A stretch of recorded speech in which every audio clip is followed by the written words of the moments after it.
आपल्याला माहित असेल तर गेल्या 2-3 वर्षामध्ये मुंबईमध्ये अनेक ठिकाणी सीसी रोड सिमेंट कॉन्क्रीटचे रोड तयार करण्यात आले.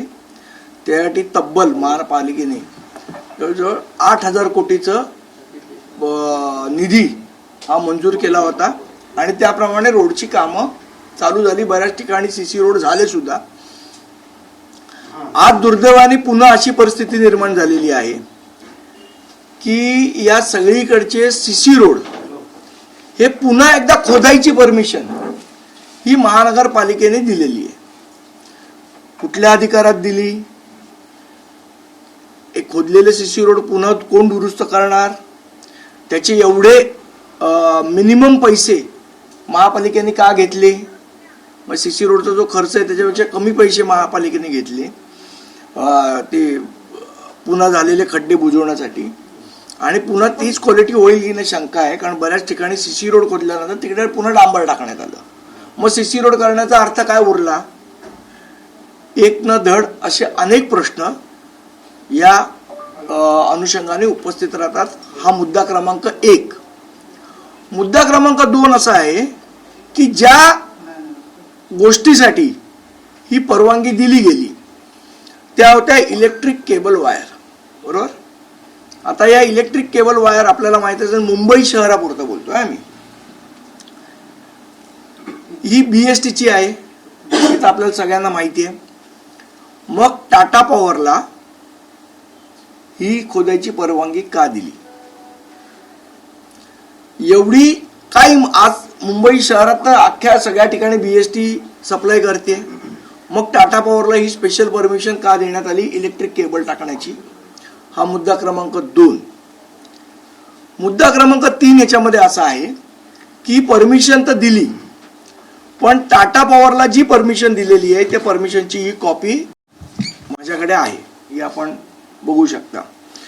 तर या परमिशनच्या कॉपीमध्ये स्पष्टपणे म्हटलेलं आहे की टाटा पॉवर कंपनी लिमिटेडला ही परमिशन दिलेली आहे आणि सब्जेक्ट लिहिला भवानी शंकर, म्हणजे एका ज्या रोडची परमिशन आहे त्याचे लेटर आहे, पण साधारण अशीच परमिशन ही ऑल ओव्हर मुंबई दिलेली आहे. Bhavani Shankar Marg pertaining to Tata 220 kV Dharavi Mahalakshmi cable link project याच्यासाठी परमिशन दिली. याचा अर्थ इलेक्ट्रिक केबल टाकायसाठी हे ट्रेंच करायची परमिशन दिलेली आहे. आता हे जे फोटो आहेत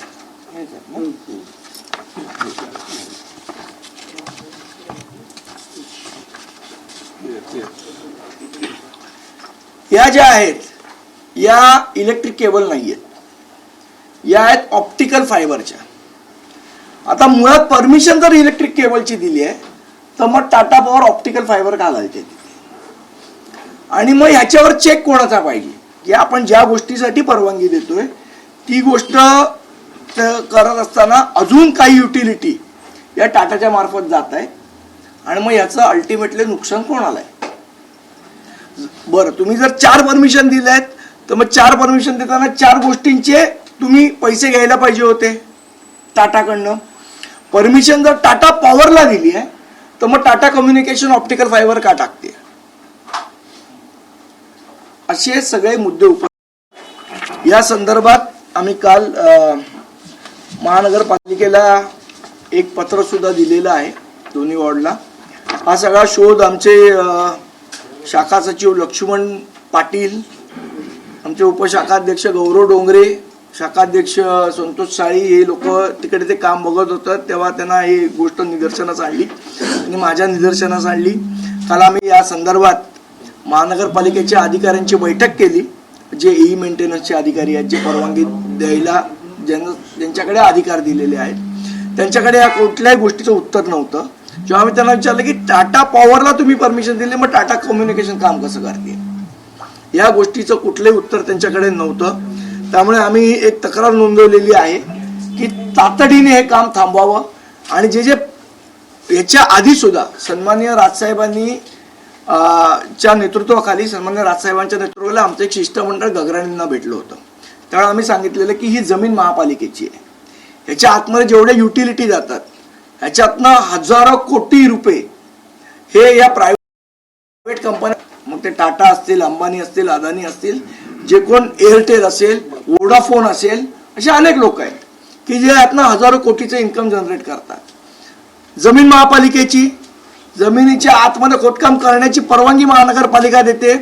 वर्षानुवर्ष त्या केबल आतमध्ये राहतात, त्या बिघडल्या की पुन्हा खोदायची परमिशन महापालिका देते.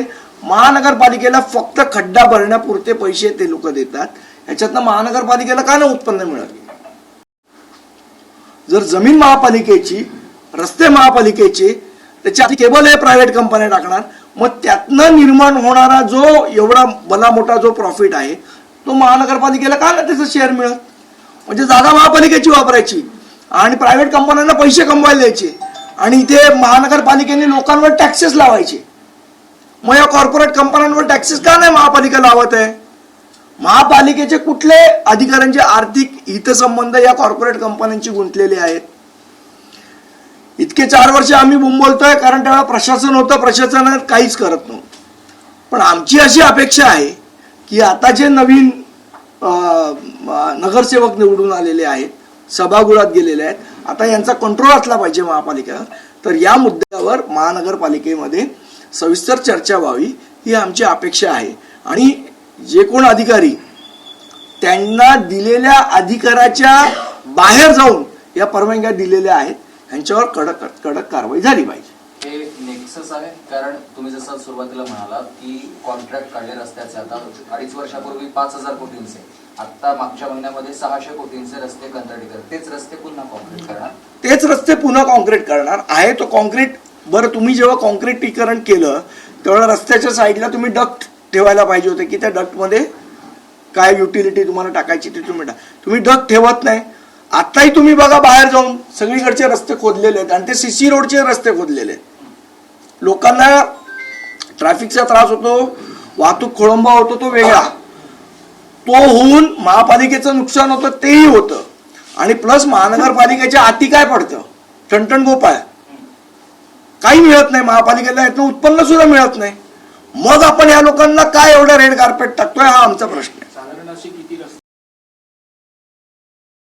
की ज्या ठिकाणी सीसीचे जे रस्ते तिकडे खडून त्यावरती डांबरीकरण केलं? आता तुम्ही बघा इथे सगळे सीसी रोड झालेले आहेत, ते सगळे खोदलेले आहेत. जी साऊथला खोदलेले आहेत, वरळीला खोदलेले आहेत, भायखळ्याला खोदलेले आहेत. हे सगळीकडेच चालू आहे काम. पण गेल्या किती दिवसापासून साधारण हे प्रकरण वाढल्याचं तुम्हाला स्वतःला जाणवतंय? कारण अनेक वर्ष खरं तर प्रशासनाचा कारभार होता. नाही, हे गेल्या मला असं वाटतं 1.5 ते 2 वर्षामध्ये अशा प्रकारचे भ्रष्टाचार हा प्रशासन वारंवार करते. आता लोकनियुक्त प्रतिनिधी तिकडे गेल्यावर आमची अपेक्षा आहे की या भ्रष्टाचाराला महानगरपालिकेमध्ये वाचा फुटली पाहिजे. आम्ही आमचे जे गटनेते आहेत यशवंत केलेकर यांच्याकडे सुद्धा या संदर्भातली आम्ही माहिती दिलेली आहे. तुम्ही उल्लेख देखील केलात की ज्या अदानीच्या केबल घालून जात होते त्यावेळेस राज ठाकरेंनी देखील भेट घेतली होती, त्याचा पाठपुरावा झाला का? नाही, त्याचा पाठपुरावा आमचे निवडून गेलेले नगरसेवक करतील ना. त्यावेळेला कसं सगळं गगराणींच्याच हातात होतं ना, आयुक्तच कामगारीच्या कायद्यामध्ये होते. आता निश्चितपणे आमचे जे लोकप्रतिनिधी निवडून गेले ते याचा पाठपुरावा करतील. तुम्ही कचरा कॉन्ट्रॅक्ट बद्दल पण मुद्दा काढलेला होता त्यावेळेला, त्याचं पुढे काय झालंय किंवा त्याच्या संदर्भात पण अजून पीओ दिलेली नाही. पण त्या संदर्भात जो भ्रष्टाचार झाला, जो मी आपल्या पुढे वारंवार हे केला, त्या संदर्भात पण आता आमचे प्रतिनिधी गेलेले आहेत नगरसेवक म्हणून. निश्चितपणे स्थायी समिती असेल, जे जे प्लॅटफॉर्म आम्हाला उपलब्ध होतील त्या प्लॅटफॉर्मवर निश्चितपणे आम्ही त्याचा पाठपुरावा करू. आमचे नगरसेवक करतील. यातून तुम्ही वाहतूक कोंडीचा मुद्दा उपस्थित केला, त्यामध्ये आता भाजपचे नगरसेवक आहे मकरंद नार्वेकर, ते असं म्हणतात की मुंबईकरांकडून वाहतुकीचा कर मुंबईकरांकडनं कर घेण्याचा अर्थ नाहीये. आमची मागणी वेगळी आहे. आमच्या संदर्भातली मागणी आहे की ॲमेझॉन असेल किंवा तुमचं ब्लिंकिट असेल किंवा हे जे कुठले कमर्शियल प्लॅटफॉर्म्स आहेत ज्यांच्यामुळे वाहतूक कंजेशन होतं, त्या कॉर्पोरेट कंपन्यांकडनं कर वसूल केला जावे, ही आमची मागणी आहे. आयुक्तांचं नाव घेतलं, आयुक्त त्यांनी आता सरकारकडे प्रस्ताव पाठवला आर्थिक त्यांचे अधिकार वाढवण्यासंदर्भातला. आता 2 कोटीपर्यंतचे अधिकार ते स्वतः किती हवेत तेवढे टेंडर काढू शकतात स्वतःच्या अखत्यारीमध्ये.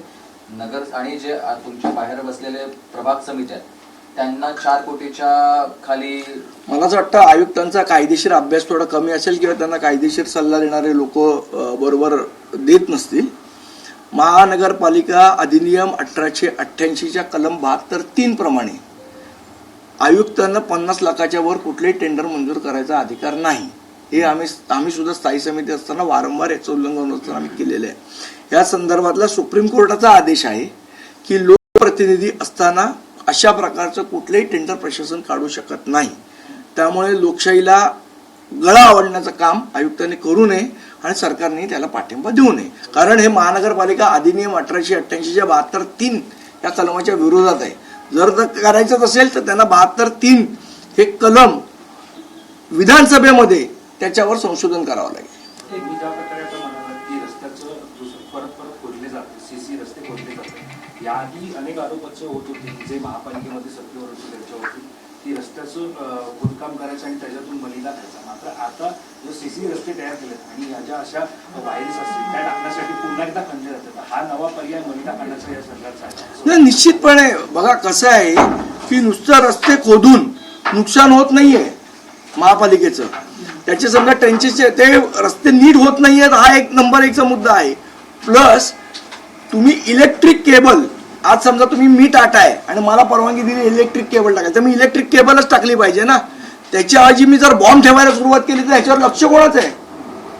आज इलेक्ट्रिक केबलची परमिशन असेल तुम्ही ऑप्टिकल फायबर टाकताय, उद्या ऑप्टिकल फायबरची परमिशन घेऊन आतमध्ये बॉम्ब ठेवतील. कोणीतरी त्याच्यावर वॉच ठेवायला पाहिजे ना, कोणीतरी लक्ष ठेवायला पाहिजे ना. तुम्ही असं नाही सरसकट ब्लँकेट परमिशन देऊ शकत. हा शेवट आपल्या सिक्युरिटीचा पण विषय आहे. जे वेगळा प्रश्न आहे परभणीमध्ये महापौर जो आहे तो ठाकरेंच्या शिवसेनेने मुस्लिम दिलेला आहे आणि हिंदू जो आहे तो उपमहापौर मध्ये बसवला तो काँग्रेस पक्षाला. कसं पाहतो मला हिंदू मुस्लिमचा काय विषय आला. मुंबईमध्ये भाजप म्हणत होतं खान महापौर बसवणार, तर परभणीमध्ये मुस्लिम महापौर बसवणार. मला असं वाटतं तो काम करणारा आहे ना, काम केलं पाहिजे त्यांनी. हा महत्वाचा मुद्दा आहे. मुसलमानांना देशात राहायला अलाउड आहे का नाहीये हा महत्वाचा विषय आहे. संदीपजी, चंद्रपूरमध्ये जो गोंधळ झाला या गोंधळाला जबाबदार सर्वस्वी काँग्रेसच आहे असं सध्या म्हटलं गेलेलं आहे आणि ठाकरेंची जी भूमिका आहे त्या संदर्भात प्रश्न उपस्थित करण्यात आले. काय नेमकं आपलं म्हणणं? मला तर काय कळत नाही. म्हणजे मीही बघितली संजय राऊतांची पत्रकार परिषद. ते सांगत होते की 2 काँग्रेसमध्ये भांडण होती, मग आमच्यावर त्यांनी गंभीररित्या चर्चा नाही केली वगैरे वगैरे वगैरे वगैरे. म्हणजे तुम करे तो रास लीला, हम करे तो कॅरेक्टर ढीला, अशा प्रकारची वागणूक बरी नाही संजय राऊतांची. तुम्ही काँग्रेस बरोबर बसायला पाहिजे होतं ना. जर तुम्ही महाविकास आघाडीचा भाग होता, तुम्ही भाजप बरोबर कसे गेले मग तिकडे. म्हणजे तुम्ही कराल ते सगळं चालतं योग्य बरोबर. दुसऱ्यांनी केलं की मग इथे येऊन राजू पाटील भाजपला विकले गेले आहेत, हे असं झालंय तसं झालंय, अशा प्रकारे योग्य नाही ना बोलणं. मग तुम करे तो रास लीला, हम करे तो कॅरेक्टर ढीला. तुम्हाला वाटतं कारवाई केली पाहिजे, कारण म्हणजे कल्याण नाही, कारवाई करायची नाही करायची हा त्यांच्या पक्षाचा विषय, त्याच्यामध्ये मी पडणार नाही. पण माझी जी माहिती आहे ती जे नगरसेवक गेले, जी मला माझ्या ऑथेंटिक सूत्राकडनं मिळालेली माहिती आहे, प्रत्येक नगरसेवकाला 1-1 कोटी रुपये हे दिले गेलेले आहेत आणि प्लस या बाकीची ऑफर आहे जी माझी चंद्रपूरमध्ये जे उबाटाचे नगरसेवक गेलेत त्यांना, आणि जो अपक्ष नगरसेवक गेला त्याला 50 लाख रुपये दिले. ही माझी माहिती आहे आणि याच्यावर चौकशी करावी.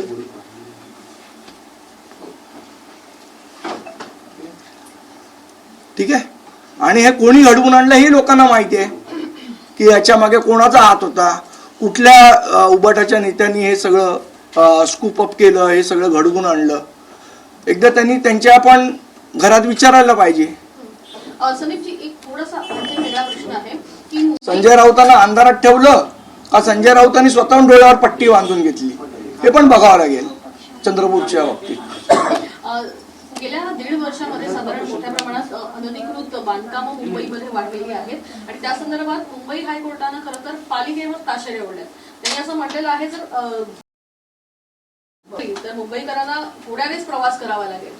मला असं वाटतं की या संदर्भातले आता जे कोण निवडून आलेले आहेत त्यांनी गांभीर्यपूर्वक विचार केला पाहिजे.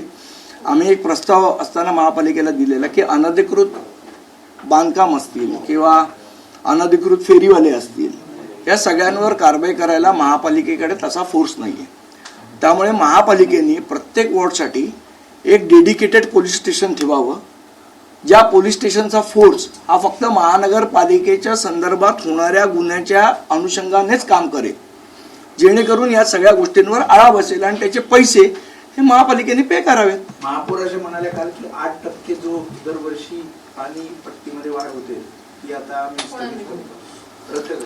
नाही, कसं आहे, वाढ रद्द करा, हे करा. आज महापालिकेची परिस्थिती अशी आहे, आर्थिक परिस्थिती, की पुढच्या 5 वर्षानंतर अधिकाऱ्यांच्या पगार सुद्धा होणार नाही अशी आर्थिक परिस्थिती आहे. त्यामुळे आपण जेव्हा कर रद्द करतो एखादा, त्यावेळेला तुम्हाला दुसरा कर इंट्रोड्यूस करावा लागतो जो तुमचं डेफिशिट भरेल. आज ऑक्ट्रा रद्द झाला, आता तुम्ही म्हणणार पाणीपट्टी आम्ही रद्द करतो. महापालिकेला कर कुठनं येणार आहे? महापालिकेला जी विकास कामं करायची आहे त्याच्यासाठी येणारा पैसा हा राज्य सरकार देणार आहे, केंद्र सरकार देणार आहे का महानगरपालिकेने स्वतः जमवायचं? याच्या संदर्भात काहीतरी क्लिअरिटी लागेल ना. ओके, धन्यवाद.